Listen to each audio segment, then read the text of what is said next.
Hello everyone, Patel coaching में आपका स्वागत है। अभी हम लोग सिंपल पेपर हिंदी ए को सॉल्व करेंगे। तो इसमें टोटल जो टाइम है 90 मिनट का मिलेगा आपको। टोटल मार्क्स 40 है। इसमें 3 खंड हैं, क ख ग, और इसमें 10 वस्तुपरक प्रश्न पूछे जाएंगे। सभी में वो प्रश्न दिए गए हैं और दिए गए निर्देशों को पालन करते हुए हमको प्रश्नों को सॉल्व करना है। खंड क में कुल 20 प्रश्न पूछे गए हैं और इसमें केवल 10 प्रश्न ही सॉल्व करना है। और खंड ख में 20 प्रश्न पूछे गए हैं, इसमें 16 प्रश्न हमको सॉल्व करना है।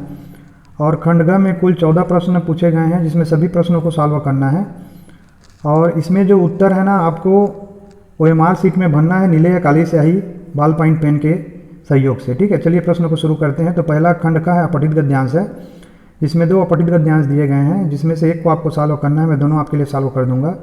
तो पहला अपठित गद्यांश है कि अंतर्राष्ट्रीय श्रम संगठन के अनुसार बाल श्रम को इस प्रकार परिभाषित किया गया है: वह काम जो बच्चों को उनके बचपन, उनकी क्षमता और उनकी गरिमा से वंचित करता है और जो शारीरिक और मानसिक विकास के लिए हानिकारक है। एक सामाजिक बुराई के रूप में संदर्भित भारत में बाल श्रम एक अनिवार्य मुद्दा है, जिससे देश वर्षों से निपट रहा है। लोगों का मानना है कि बाल श्रम जैसी सामाजिक कुरीति को समाप्त करने का दायित्व सिर्फ सरकार का है। यदि सरकार चाहे तो कानून का पालन न करने वालों एवं कानून भंग करने वालों को सजा देकर बाल श्रम को समाप्त कर सकती है। किंतु वास्तव में ये केवल सरकार की जिम्मेदारी नहीं है, बल्कि इसे सभी सामाजिक संगठनों, मालिकों और अभिभावकों द्वारा भी समाधित करना चाहिए। हमारे घरों में, ढाबों में, होटलों में, खानों, कारखानों में अनेक बाल श्रमिक मिल जाएंगे जो कड़ाके की ठंड और तपती धूप की परवाह किए बिना काम करते हैं। विकासशील देशों में गरीबी और उच्च स्तर की बेरोजगारी बाल श्रम का मुख्य कारण है। बाल मजदूरी इंसानियत के लिए अपराध है, जो समाज के लिए शराब बनती जा रही है और जो देश की वृद्धि और विकास में बाधक के रूप में बड़ा मुद्दा है। हमें सोचना होगा कि सभ्य समाज में यह अभिशाप क्यों मौजूद है। जिस उम्र में बच्चों को सही शिक्षा मिलनी चाहिए, खेल कूद के माध्यम से अपने मस्तिष्क का विकास करना चाहिए, उस उम्र में बच्चों से काम करवाने से बच्चों का शारीरिक, मानसिक, बौद्धिक और सामाजिक विकास रुक जाता है। शिक्षा का अधिकार मूल अधिकार होता है। शिक्षा से किसी भी बच्चे को वंचित रखना अपराध माना जाता है। आवश्यकता इस बात की है कि सरकारी स्तर से लेकर व्यक्तिगत स्तर तक सभी लोग इसके प्रति सजग रहें और बाल श्रम के कारण बच्चों का बचपन न छिन जाए, इसके लिए कुछ सार्थक पहल करें। आम आदमी को भी बाल मजदूरी के विषय में जागरूक होना चाहिए और अपने समाज में इसे होने से रोकना चाहिए। बाल श्रम को खत्म करना केवल सरकार का ही कर्तव्य नहीं है, हमारा भी कर्तव्य है कि हम इस अभियान में सरकार का पूरा साथ दें। तो प्रश्न क्रमांक 1 है कि गद्यांश के आधार पर बताइए कि बाल श्रम जैसी सामाजिक कुरीति को समाप्त करने के लिए लोगों की सोच कैसी है। तो हमने पढ़ा अभी कि लोगों की सोच ये है कि केवल सरकार ही इसके लिए उत्तरदायी है ना। तो इसका ऑप्शन का सही हो जाएगा। और उसके बाद सेकंड क्वेश्चन है कि घरों में, ढाबों में, होटलों में, खानों में, कारखानों में अनेक बाल श्रमिकों को काम करता देखकर भी हम उदासीन क्यों बने रहते हैं। क है हम सिर्फ अपने बारे में ही सोचते हैं। ख है हम जागरूक बनना नहीं चाहते। ग है हम उनकी सहायता करना नहीं चाहते। तो तीनों ऑप्शन भी एक प्रकार से सही है, लेकिन उतना सही नहीं है। सबसे ज़्यादा सही जो है वो हम संवेदना शून्य हो चुके हैं कि हम देख के भी अपनी संवेदना को मार देते हैं। प्रश्न क्रमांक 3 है कि गद्यांश के आधार पर बताइए कि बाल श्रम को रोकने के लिए सार्थक प्रयास क्यों किए जाने चाहिए। तो देखिए, बाल श्रम को रोकने के लिए सार्थक प्रयास इसलिए किया जाना चाहिए क्योंकि बाल श्रम के कारण बच्चों का जो बचपन है ना, वो छिन जाता है। तो इसका ऑप्शन जो है क हो जाएगा। अब क्वेश्चन नंबर 4 है कि बच्चों को बाल श्रम के लिए क्यों विवश किया जाता है। तो इसका आंसर है जागरूकता का अभाव। ये नहीं है, सबों को मालूम है कि बाल श्रम जो है अच्छी चीज़ नहीं है। ख है निर्धनता और भुखमरी। तो इसका मूल कारण निर्धनता और भुखमरी ही है। क्वेश्चन नंबर 5 है कि बाल श्रम जैसे सामाजिक अभिशाप से देश को क्या नुकसान होता है। तो बाल श्रम जैसे सामाजिक अभिशाप से देश को ये नुकसान होता है कि बाल श्रम से देश का आने वाला कल अंधकार की ओर जाने लगता है ना। भविष्य जो है देश का खराब हो जाता है, क्योंकि बच्चा केवल श्रमिक पैदा होगा और उच्च शिक्षित जो मानव संसाधन है हमको नहीं मिलेगा। अब चलिए अथवा वाले अपठित गद्यांश को पढ़ते हैं। तो ये है कि निसंदेह सहजता से हम हर एक दिन भिन्न भिन्न भूमिकाएं जीते हुए महिलाएं किसी भी समाज का स्तंभ हैं, लेकिन आज भी दुनिया के कई हिस्सों में समाज उनकी भूमिका को नज़रअंदाज करता है। इसके चलते महिलाओं को बड़े पैमाने पर असमानता, उत्पीड़न, वित्तीय निर्भरता और अन्य सामाजिक बुराइयों का खामियाजा सहन करना पड़ता है। भारत में महिला सशक्तिकरण की आवश्यकता के बहुत से कारण सामने आते हैं। प्राचीन काल की अपेक्षा मध्यकाल में भारतीय महिलाओं के सम्मान स्तर में काफ़ी कमी आई। जितना सम्मान उन्हें प्राचीन काल में दिया जाता था, मध्यकाल में वह सम्मान घटने लगा था। आधुनिक युग में कई भारतीय महिलाएं कई सारे महत्वपूर्ण राजनीतिक तथा प्रशासनिक पदों पर पदस्थ हैं। फिर भी सामान्य ग्रामीण महिलाएं आज भी अपने घरों में रहने के लिए बाध्य हैं और उन्हें सामान्य स्वास्थ्य सुविधा और शिक्षा जैसी सुविधा भी उपलब्ध नहीं है। ग्रामीण महिलाएं सदियों से घर तथा खेतों में पुरुषों के बराबर ही काम करती आई हैं, लेकिन वहाँ उन्हें सामंती सोच के कारण दूसरे दर्जे का नागरिक ही माना जाता रहा है। अब ग्रामीण समाज की सोच बदलने का वक्त आ गया है। सामाजिक असमानता, पारिवारिक हिंसा, अत्याचार और आर्थिक अनिर्भरता, इन सभी से महिलाओं को छुटकारा पाना है तो ज़रूरत है महिला सशक्तिकरण की। महिला सशक्तिकरण से महिलाएं आत्मनिर्भर और शक्तिशाली बनती हैं, जिससे वे अपने जीवन से जुड़े हर फैसले स्वयं ले सकती हैं और परिवार और समाज में अपना स्थान बनाती हैं। समाज में उनके वास्तविक अधिकार को प्राप्त करने के लिए उन्हें सक्षम बनाना महिला सशक्तिकरण है। महिला सशक्तिकरण का अर्थ है महिलाओं को राजनीतिक, सामाजिक, शैक्षणिक और आर्थिक क्षेत्रों में बराबर का भागीदार बनाया जाए। भारतीय महिलाओं का सशक्तिकरण बहुत हद तक भौगोलिक, शहरी और ग्रामीण शैक्षणिक योग्यता और सामाजिक एकता के ऊपर निर्भर करता है। महिला सशक्तिकरण से महिलाएं केवल आर्थिक रूप से सुदृढ़ ही नहीं हुई हैं, अपितु परिवार और समाज की सोच में भी सकारात्मक परिवर्तन दिखाई देने लगे हैं। वर्तमान समय में लोग बेटियों को बोझ समझकर दुनिया में आने से ही पहले ही मारे नहीं, इसलिए विकास की मुख्य धारा में महिलाओं को लाने के लिए भारत सरकार के द्वारा कई योजनाएं चलाई गई हैं। ठीक है, तो पहला प्रश्न है कि गद्यांश के आधार पर बताइए कि महिला सशक्तिकरण की आवश्यकता क्यों महसूस की गई। तो इसका उत्तर है कि समाज में महिलाओं की स्थिति निर्बल थी। ऑप्शन पहला है, यही सही है कि समाज में जो है ना महिलाओं की स्थिति निर्बल थी, वे आत्मनिर्भर थी, ये गलत है। अपने निर्णय में सक्षम थी, भी गलत है। शिक्षित, ये सब तो उनके सशक्तिकरण का बात है। ठीक है, फिर सेकंड नंबर क्वेश्चन है कि ग्रामीण सोच में परिवर्तन लाने के लिए क्या किया जा सकता है। तो देखिए, ग्रामीण सोच में परिवर्तन लाने के लिए हमको शिक्षा का प्रचार प्रसार करना चाहिए, उनको शिक्षित करना चाहिए, उनको बताना चाहिए कि महिलाएं भी पुरुषों के बराबर हैं और उनको समान अधिकार दिलाने के लिए हम लोगों को शिक्षित करना चाहिए। क्वेश्चन नंबर थर्ड है कि अब लोग बेटियों को बोझ नहीं समझते, यह समाज की किस सोच का परिणाम है। तो देखिए, समाज की सकारात्मक सोच का परिणाम है, तो इसका उत्तर ख हो जाएगा। क्वेश्चन नंबर 4 है कि महिला सशक्तिकरण से परिवार की आर्थिक स्थिति पर क्या प्रभाव दिखाई दिया। तो देखिए, ऑटोमेटिक है कि महिला सशक्तिकरण से है ना जो वित्तीय निर्भरता है वो कम हो जाएगी महिला की, जिससे परिवार में आर्थिक स्थिति में सुदृढ़ता आएगा। तो इसका ऑप्शन घ सही हो जाएगा। तो इसका प्रश्न 5 है, क्या महिलाओं के सशक्तिकरण का पक्ष मात्र आर्थिक रूप से सशक्त होना ही है। बिल्कुल नहीं है। मान लीजिए महिलाएं आर्थिक रूप से सशक्त हैं और बाकी प्रतिबंधों से ग्रसित हैं और विभिन्न प्रकार की प्रताड़नाओं को सहन करती हैं, तो सब बेकार है। तो इसका ऑप्शन क्या हो जाएगा। इसका ऑप्शन हो जाएगा ऑप्शन घ, नहीं, उनका भय मुक्त, प्रतिबंधों से मुक्त होना भी आवश्यक है। अब चलिए प्रश्न 2 को पढ़ते हैं। तो नीचे 2 काव्यांश दिए गए हैं, किसी एक काव्यांश को ध्यानपूर्वक पढ़िए और उस पर आधारित प्रश्नों के उत्तर सही विकल्प चुनकर लिखिए। तो इसमें दोनों काव्यांशों को मैं आपके लिए सॉल्व कर दूंगा। तो पहला काव्यांश है कि देश के आज़ाद होने पर बीता लंबी अवधि, अब असहाय इस दर्द से हैं धमनियाँ फटने लगीं, व्यर्थ सीढ़ीदार खेतों में कड़ी मेहनत किए हो गया हूँ और जर्जर, बोझ ढोकर थक गया, अब मरूंगा तो जलाने के लिए मुझको, अरे 2 लकड़ियाँ भी नहीं होंगी सुलभ इन जंगलों से, वन कहाँ हैं जब कुल्हाड़ों की तृषा है बढ़ रही, काटे डाले जा रहे हैं मानवों के बंधु तरवर, फूल से, फल से, दलों से, मूल से, तरुछाल से, सर्वस्व देकर जो मनुज को लाभ पहुँचाते सदा कट रहे हैं ये सभी वन, पर्वतों की दिव्य शोभा हैं, निरंतर हो रही विदुप ऋतुएं रो रही गगनचुंबी वन सदा, जिनके हृदय से फूटते झरने, नदी बहती सुशीतल नीर की, हर पहर नित चहकते हैं, कुकते रहते विहग, फूल पृथ्वी का सहज श्रृंगार करते हैं जहाँ। इसका प्रश्न क्रमांक 1 है कि अब असह्य इस दर्द से, में असह्य दर्द का कारण क्या है। क है आज़ादी के बाद लंबी अवधि बिता देना, ख है खेतों में कड़ी मेहनत करना, ग है वनों का न रहना। तो देखिए, वनों का न रहना ही इसमें असह्य दर्द का कारण है कि वन नहीं है, उसका बहुत ज़्यादा दर्द है, उसके जगह अब क्या है, कंक्रीट के जंगलों ने ले लिया है। क्वेश्चन नंबर 2 है कि जब कुल्हाड़ों की तृषा बढ़ रही, कथन से क्या तात्पर्य है। इसका मतलब है कि लोग जो है ना पेड़ों को काट कर भी तृप्त नहीं हो रहे हैं, है ना। पेड़ काटने के बाद भी और विभिन्न प्रकार के जो पर्यावरण में प्रदूषण लोग फैला रहे हैं, इसीलिए बोल रहे हैं कि कुल्हाड़ी की जो लालच है ना वो कभी पूरी नहीं हो रही है। थर्ड नंबर है कि अंत्येष्टि के लिए लकड़ियाँ सुलभ न होने का क्या कारण है। तो ऑटोमेटिक है कि वनों के काटे जा रहे हैं, वन कट रहे हैं, जिनके कारण जो है ना हम लोगों को अंत्येष्टि के लिए भी लकड़ी नहीं मिल पाएगा। तो इसका ऑप्शन का हो जाएगा।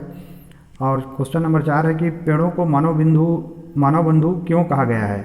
तो पेड़ों को मानव बंधु इसलिए कहा गया है कि जो पेड़ होते हैं ना वो हमें सर्वस्व अपना दे देते हैं, जब तक वो जिंदा रहते हैं तब तक ऑक्सीजन देते हैं, फल फूल ये सब देते हैं, और मरने के बाद लकड़ी देकर अपना सर्वस्व हमको समर्पित कर देते हैं।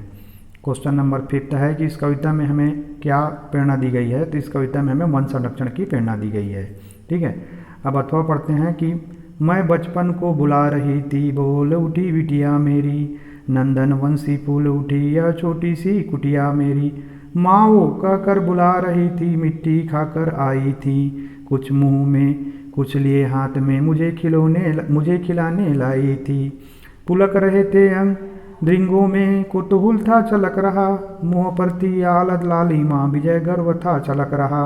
मैंने पूछा यह क्या लाई, बोल उठी वह माँ काओ। वह प्रफुल्लित हृदय खुशी से, मैंने कहा तुम ही खाओ।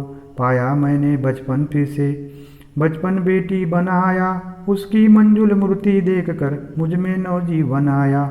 मैं भी उसके साथ खेलती खाती हूँ तुतलाती हूँ, मिलकर उसके साथ स्वयं मैं भी बच्ची बन जाती हूँ। जिसे खोजती थी बरसों से, अब जाकर उसको पाया, भाग गया था मुझे छोड़कर वह बचपन फिर से आया। ये अद्भुत रचना सुभद्रा कुमारी चौहान की है। तो प्रश्न क्रमांक 1 है कि काव्यांश के आधार पर बताइए कि कवित्री ने अपने बचपन को किस रूप में पुनः पाया। तो बचपन को अपनी बेटी के रूप में पाया, इसमें कोई शक नहीं है, तो इसका ऑप्शन ख हो जाएगा। क्वेश्चन नंबर इसमें 2 है, कवित्री वर्षों से किसे खोज रही थी। तो कवित्री वर्षों से अपने बचपन को खोज रही थी, तो इसका ऑप्शन जो हो जाएगा घ हो जाएगा, अपने बचपन को खोज रही थी। 3rd नंबर है कि कवित्री की बेटी के चेहरे पर किस कारण विजय गौरव छलक रहा था। तो कवित्री की बेटी के चेहरे पर माँ को जो मिट्टी खिलाने के लिए लाई थी ना, वो इसी कारण से कि माँ को भी मैं खिला रही हूँ करके उसके चेहरे पे जो है ना विजय गर्व छलक रहा था। तो इसका ऑप्शन हो जाएगा ऑप्शन ग कि माँ को मिट्टी खिलाने लाने के कारण। अब देखिए क्वेश्चन नंबर 4 है कि मिट्टी खिलाने आई बेटी की छवि कैसी थी। तो मिट्टी खिलाने आई बेटी की छवि जो है उसका अंग अंग जो है ना पुलकित हो रहा था, खुशी के मारे उत्तेजित हो जा रही थी वो, है ना। और उसकी आंखों में एकदम उत्सुकता झलक रहा था। क्यों? क्योंकि माँ ही उसको खिलाती आती थी और उसको लग रहा था कि आज पहली बार वो माँ को भी बड़े प्रेम से खिला रही है। तो ऑप्शन घ हो जाएगा। उसके बाद क्वेश्चन नंबर 5 है कि बेटी और माँ के बीच में क्या संवाद हुआ। तो बेटी और माँ के बीच में ये संवाद होता है कि माँ ने पूछा यह क्या लाई हो, और बेटी बोल उठी है कि माँ काओ, है ना। ये पढ़ चुके हैं हम लोग, तो ऑप्शन का हो जाएगा। क्वेश्चन नंबर 5 है निदर्शनानुसार किन्हीं 4 प्रश्नों के उत्तर लिखिए। तो पहला है कि हम कल दिल्ली जा रहे हैं, रेखांकित पद का हम लोग को परिचय करना है। तो देखिए दिल्ली का, तो दिल्ली क्या है, ये व्यक्तिवाचक संज्ञा है, सही है। एक वचन भी है, सही है। और पुल्लिंग है, सही है। और यहाँ पे अधिकरण कारक है। कहाँ के लिए जा रहे हैं? तो दिल्ली के लिए जा रहे हैं, तो इसका ऑप्शन का हो जाएगा। यह बालक बहुत मेधावी है। प्रश्न क्रमांक 2 का हम लोग अभी पद परिचय करेंगे यह का। तो यह क्या है, यहाँ पे एक सार्वनामिक विशेषण है, ठीक है ना, याद रखिएगा। यह एक सार्वनामिक विशेषण है, एक वचन है, पुल्लिंग है। और यहाँ पे विशेष से जो है ना वो बालक है। किसका विशेषण बता रहा है? यह बालक का विशेषण बता रहा है, तो इसका ऑप्शन ग सही हो जाएगा, ठीक है। अब क्वेश्चन नंबर हम लोग 3 पे चलते हैं। तो अचानक वर्षा होने लगी, तो इसमें अचानक का हम लोग को पद परिचय करना है। तो अचानक क्या है, ये एक प्रकार का क्रिया विशेषण है। तो किस प्रकार का है ये? अचानक जो बार बार होता है अचानक से, है ना, तो रीतिवाचक हो जाएगा, है ना, परंपरा अनुसार होता है, तो रीतिवाचक क्रिया विशेषण हो जाएगा। और होने लगी जो है ना, ये क्रिया का विशेषता को बता रहा है, तो इसका ऑप्शन क्या हो जाएगा? ऑप्शन ख हो जाएगा। उसके बाद 4था नंबर क्वेश्चन है कि वाह भारत में जीत गया। तो वाह, देखिए वाह का हम लोगों को यहाँ पे करना है। तो वाह तो विस्मय को सूचित करता है, तो ये विस्मय आदि सूचक अव्यय है, ये सही होगा। उसके बाद क्या हो रहा है, ये प्रसन्नता सूचक भाव की अभिव्यक्ति कर रहा है, शोक सूचक की अभिव्यक्ति नहीं कर रहा है, तो इसका ऑप्शन हो जाएगा ऑप्शन घ, ठीक है। क्वेश्चन नंबर 5वां है कि शाबाश तुमने बहुत अच्छा कार्य किया। तो इसमें तुमने का करना है, तो प्रथम पुरुष मैं होता है, द्वितीय पुरुष तुम होता है, तो ये मध्यम पुरुष होगा, ठीक है, पहला चीज़। तो मध्यम पुरुष का नाम है, उसके बाद एक वचन है, और ये क्या है, कर्ता कारक है, कौन कार्य कर रहा है? तुमने, ठीक है, तो इसका ऑप्शन क सही हो जाएगा। तो क्वेश्चन नंबर 6 है कि निर्देशानुसार किन्हीं 4 प्रश्नों का उत्तर लिखिए। पहला है एक और अजगर ही रखी, एक और मृगराय, है ना। तो एक तरफ अजगर है और एक तरफ शेर है, बिकल बैठे हुई बीच में, और एक आदमी बीच में फंसा हुआ है, और परियो मूर्छा खाए, जिसके कारण वो मूर्छित हो जा रहा है। तो इसमें कौन सा रस होगा? तो ये भयानक रस है ना, इसमें भयानक रस होगा। ये तो रौद्र रस नहीं होगा, ना करुण ना वीर नहीं होगा। उसके बाद क्वेश्चन नंबर 2 है कि उत्साह किस रस का स्थायी भाव है। तो उत्साह हम लोग को मालूम है वीर रस का स्थायी भाव है। उसके बाद क्वेश्चन नंबर 3 है कि श्री कृष्ण के सुन वचन अर्जुन क्षोभ से जलने लगे, सब सील अपना भूल कर करतल युगल मलने लगे, संसार देखे अब हमारे शत्रु रण में मिनट पड़े, करते हुए यह घोषणा हुए हुए उठकर खड़े। तो ये सीधी सी बात है, ये कौन सा रस है? ये रौद्र रस है, ऑप्शन नंबर का हो जाएगा इसमें, है ना। उसके बाद है क्वेश्चन नंबर 4 है कि विभाव अनुभाव और संचारी भाव की सहायता से क्या रस रूप में परिणित हो जाते हैं, है ना। तो विभाव अनुभाव और संचारी भाव की सहायता से रस जो है ना वो स्थायी भाव में परिणित हो जाते हैं, ठीक है। तो इसका आंसर घ हो जाएगा। उसके बाद क्वेश्चन नंबर 5 है कि अद्भुत रस का स्थायी भाव क्या है। तो अद्भुत रस का स्थायी भाव जो है वो विस्मय है ना, आश्चर्यचकित हो जाना, विस्मित हो जाना। अब खंड ग पे पहुंच चुके हैं, जो कि पाठ्य पुस्तक से है। तो खंड ग जो है कैप्टन चश्मे वाले से लिया गया है। चलिए पढ़ते हैं इसको। नहीं साहब, वो लंगड़ा क्या जाएगा फौज में, पागल है पागल, वो देखो वो आ रहा है, आप उसी से बात कर लो, फोटो वोटो छपवा दो उसका कहीं। हालदार साहब को पान वाले द्वारा एक देशभक्त का इस तरह मजाक उड़ाया जाना अच्छा नहीं लगा। मुड़ कर देखा तो अवाक रह गए। एक बेहद बूढ़ा मरियल सा लंगड़ा आदमी, सिर पर गांधी टोपी और आंखों पर काला चश्मा लगाए, एक छोटी सी संदूकची में और दूसरे हाथ में एक बांस पर टंगे हुए बहुत से चश्मे लिए अभी अभी एक गली से निकला था और अब एक बंद दुकान के सहारे अपना बांस टिका रहा था। तो इस बेचारे की दुकान भी नहीं, फेरी लगाता है। हवलदार साहब चक्कर में पड़ गए। पूछना चाहते थे इसे कैप्टन क्यों कहते हैं, क्या यही इसका वास्तविक नाम है, लेकिन पान वाले ने साफ बता दिया था कि अब वह इस बारे में और बात करने को तैयार नहीं। ठीक है। अब पहला प्रश्न है कि प्रस्तुत गद्यांश में देशभक्त किसे कहा गया है। तो इसमें कैप्टन चश्मे वाले को देशभक्त कहा गया है। उसके बाद क्वेश्चन नंबर 2 है कि पान वाले की कौन सी बात हवलदार साहब को अच्छी नहीं लगी। तो पान वाले ने जो बताया, एक देशभक्त का जो मजाक उड़ाया है ना, घा हो जाएगा, ये अच्छा नहीं लगा, अभी हमने पढ़ा था। तो इसमें प्रश्न है 3, चश्मे वाला एक बंद दुकान के सहारे अपना बांस क्यों टिका रहा था। तो हमको मालूम है, हमने पढ़ा है कि उसके पास खुद का कोई दुकान नहीं था, इसलिए जो है ना वो बंद दुकान के सहारे अपना बांस टिका रहा था। तो इसका ऑप्शन का हो जाएगा। उसके बाद प्रश्न क्रमांक 4 देखते हैं कि हवलदार साहब पान वाले से कैप्टन चश्मे वाले के बारे में क्या पूछना चाहते थे। तो हवलदार साहब पान वाले से कैप्टन चश्मे वाले के बारे में ये पूछना चाहते थे कि उसे कैप्टन क्यों कहते हैं। ठीक है ना। तो इसका ऑप्शन का हो जाएगा। उसके बाद क्वेश्चन नंबर 5 है इसमें कि हवलदार साहब किस कारण कैप्टन के बारे में और जानकारी प्राप्त नहीं कर सके, क्योंकि जो पान वाला था ना वो उसको जानकारी देना नहीं चाहता था। ठीक है। तो पान वाले ने इस बारे में बात करने से मना कर दिया, ये ऑप्शन उसका सही हो जाएगा। इसमें प्रश्न क्रमांक 8 है, निम्नलिखित प्रश्नों के उत्तर सही विकल्प चुनकर लिखिए। पहला है, बेटे की मृत्यु के पश्चात बाल गोविंद भगत का आखिरी निर्णय क्या था। तो बेटे के मृत्यु के पश्चात जो है ना वो अपनी बहू का पुनर्विवाह करवाना चाहते थे, उसको घर पर रखना नहीं चाहते थे, यही उनका आखिरी निर्णय था। तो इसका ऑप्शन का हो जाएगा। उसके बाद क्वेश्चन 2 है कि लेखक रामवृक्ष बेनीपुरी जी बाल गोविंद भगत की किस विशेषता पर अत्यधिक मुग्ध थे। तो लेखक जो रामवृक्ष बेनीपुरी है ना, उनके मधुर गान पर, क्योंकि वो हमेशा बहुत अच्छा गान करते थे, हर मौसम में हर प्रकार का गाना गाते रहते थे। तो इसका ऑप्शन गा हो जाएगा। अब क्वेश्चन नंबर 9 देखते हैं कि निम्नलिखित काव्यांश को पढ़कर पूछे गए प्रश्नों के सही विकल्प चुनकर लिखिए।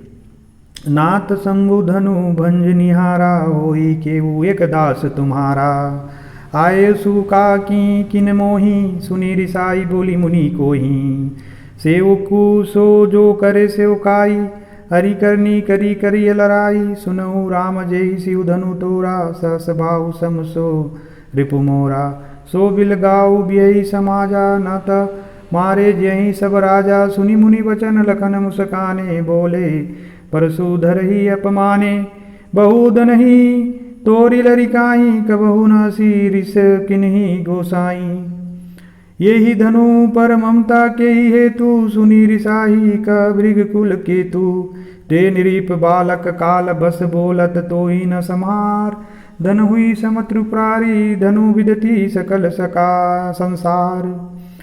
तो इसके भावार्थ को समझते हैं कि परशुराम के क्रोध को देखकर श्री राम बोले कि हे नाथ, शिव जी के धनुष को तोड़ने वाला आपका कोई एक दासी होगा, क्या आज्ञा है, मुझसे क्यों नहीं कहते। यह सुनकर मुनि क्रोधित होकर बोले कि सेवक वह होता है जो सेवा करे, शत्रु का काम करके तो लड़ाई ही करना चाहिए, मैंने कोई शत्रु का काम करता है तो उसे लड़ाई करना चाहिए। हे राम सुनो, जिसने शिव जी के धनुष को तोड़ा है वह सहस्र भाव के समान मेरा शत्रु है, वह इस समाज को छोड़कर अलग हो जाए, नहीं तो सभी राजा मारे जाएंगे। परशुराम के वचन को सुनकर लक्ष्मण जी मुस्कुराते हैं और कहते हैं कि बचपन में हमने बहुत सारी धनुष तोड़े हुए हैं, लेकिन किसी को कभी ऐसा क्रोध करते हुए नहीं देखा है, तो आप बताइए मुनिवर की इस धनुष पर इतना ममता क्यों है। यह सुनकर भृगु वंश की ध्वजा स्वरूप परशुराम जी क्रोधित होकर कहने लगे कि अरे राजपुत्र, काल के वश में होकर तू बोलने लगा है, अब तुझको कुछ होश नहीं है। सारे संसार में विख्यात शिव जी का धनुष क्या अन्य छोटे धनुषों के समान है। अब चलिए प्रश्न क्रमांक 1 देखते हैं कि पहला है कि परशुराम के क्रोध को शांत करने के लिए राम ने उनसे क्या कहा। राम ने उनसे कहा कि धनुष तोड़ने वाला जो है ना आपका कोई सेवक होगा, तो इसका आंसर हो जाएगा। उसके बाद सेकंड है, स्वयंवर में जो धनुष टूट गया वो किसका धनुष था, अभी हमने पढ़ा वह शिव जी का धनुष था, परशुराम जी के आराध्य शिव जी का था। उसके बाद क्वेश्चन नंबर 3 है, शिव धनुष टूटने पर परशुराम क्रोधित क्यों हो गए, क्योंकि परशुराम जो है ना शिव भक्त थे और उन्हें शिव धनुष प्रिय था। तो यह जो है ऑप्शन इसका हो जाएगा। प्रश्न क्रमांक 4 है कि भृगि कुल केतु किसे कहा गया है, तो यह परशुराम को कहा गया है। उसके बाद प्रश्न क्रमांक 5 है, शिव धनुष तोड़ने वाले की तुलना परशुराम ने अपने किस शत्रु से की है, तो शिव धनुष तोड़ने वाले की तुलना परशुराम ने अपने सहस्रबाहु शत्रु से की है। अब प्रश्न क्रमांक हम लोग 10 चलते हैं कि निम्नलिखित प्रश्नों में से उत्तर सही विकल्प चुनकर लिखिए। गोपियों के अनुसार किसने राजनीति की शिक्षा प्राप्त कर ली है, तो गोपियों के अनुसार श्री कृष्ण ने जो है ना राजनीति की शिक्षा प्राप्त कर ली है। ठीक है। उसके बाद क्वेश्चन नंबर 2 है कि सूरदास के पद के आधार पर बताइए कि गोपियों ने व्यंग कसते हुए किसे भाग्यशाली कहा है। गोपियों ने व्यंग कसते हुए उद्धव को भाग्यशाली कहा है, क्योंकि उद्धव जो है ना हमेशा श्री कृष्ण के साथ में रहते हैं। ठीक है। तो इस प्रकार से ये जो सैम्पल पेपर है हमने भी पूरा सॉल्व कर लिया। आशा करता हूँ काफ़ी अच्छे से आपको समझ में आ गया होगा। अगर कोई डाउट है तो आप लोग कमेंट करिए, जरूर एक अलग वीडियो में बना दूंगा। आप लोग वीडियो को लाइक करिए, शेयर करिए, चैनल को सब्सक्राइब करिए और बेल आइकन प्रेस करना मत भूलिए। वीडियो देखने के लिए हमेशा की तरह आप लोग को बहुत बहुत धन्यवाद।